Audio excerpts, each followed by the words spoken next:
Stocks are higher on President Trump signing the $900 billion COVID relief bill last night. All the major averages are on pace for a record close, except for the Russell 2000 index of small caps, which has turned lower on the session. Mike, there's definitely a reopening feel to today's trade. Airlines are doing well. Hotels, Live Nation concert stock up 4%. Is it a Vaccine Monday kind of day? Interestingly, it doesn't seem as if it's because of any incremental vaccine news. It's more just, I think, a lot of positioning toward what do we think we want to own and not own heading into 2021. If the story of the first and second quarter is going to be, further reopening and vaccines broadening out, maybe that's the play today. Also, don't want to make a tremendous amount of final week of the year jockeying back and forth. But to me, the most pronounced feature of today is the complete kind of rush away from the recently hot momentum sectors. The cloud stocks are down 2.5%, small biocap down 1%, ARC innovation ETF down 1.5%, Zoom's down 6.4%. That's not all stay at home. That's all about where the hot money was most overheated, and I think stuff that just seemed like it got a little out of hand. Interestingly, the big NASDAQ 100 stocks are the ones that end up being the net beneficiaries. Amazon, Apple, Facebook, Google up more than 3% on no news.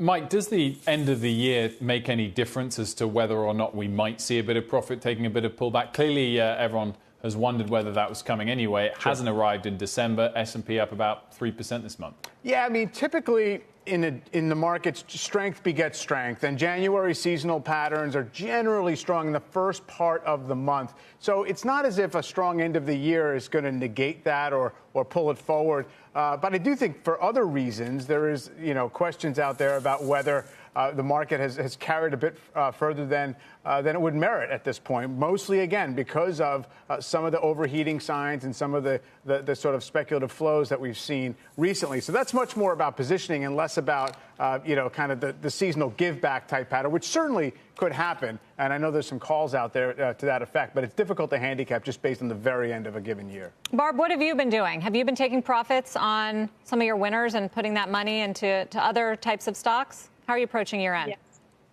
Well, I think it's really more about risk management at this point, because if you've got big winners, we're going into an uncertain time. I think the market is looking through, we're going to have some difficult economic conditions in the first quarter. So the market is clearly looking through that to when most of the public will be vaccinated. Interest rates should continue to be low. And we're going to know a little more detail about the Biden possibilities next week when the Georgia Senate race is decided. But for now, I'm just turning back positions that I like. I'm not going to sell out of, some of the big mega cap tech. I mean, a lot of the consumer discretionary, whether it's Costco. But wherever you have an oversized position, it's really about managing the risk in your portfolio at this point. Because I think we've been seeing this push-pull between the rotation to cyclicals and value, small cap, and then back to growth. And certainly what you saw happen to mega cap in the September when they were way ahead of themselves. But they've really been consolidating. They've acted very well. So I think you've got to stay long a lot of tech and high quality names. But I think you're going to make money in the cyclical value play as well. 10.5 minutes left of the session, set for 3 record closes, though not quite for the Russell today. CNBC out with its quarterly stock report today, surveying more than 100 chief investment officers and portfolio managers on how they think the market could perform under Biden's administration. 67% of those polled said they expect Biden's first 4 years to be worse for stocks than President Trump's first 4 years. In terms of sectors expected to do best in a Biden administration, 49% said consumer discretionary, 46% industrials, 44% financials. So for sectors expected to do worse, 56% said utilities, 46% consumer staples, and 41% energy.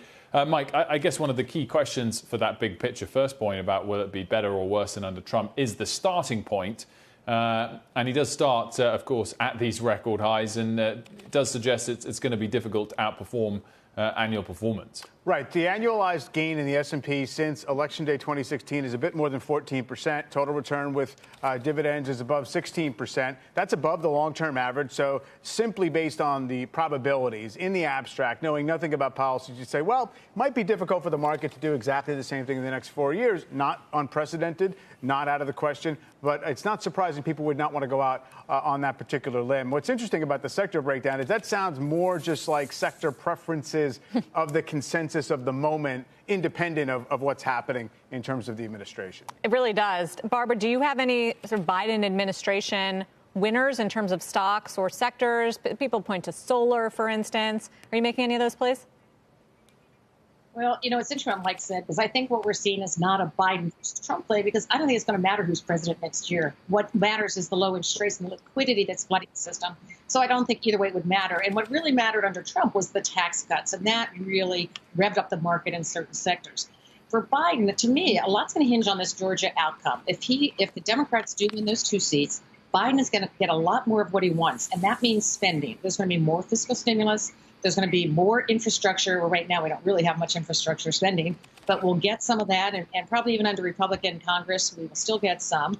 And also renewables. They have been running, but we also, before there was the prospect of Biden getting elected, renewables were running because we are seeing the continual replacement of fossil fuels at a very slow pace, but it is picking up momentum by renewables. And that has been a worldwide public and private effort, which will only be accelerated if Biden has his way. Shepard Smith here. Thanks for watching CNBC on YouTube.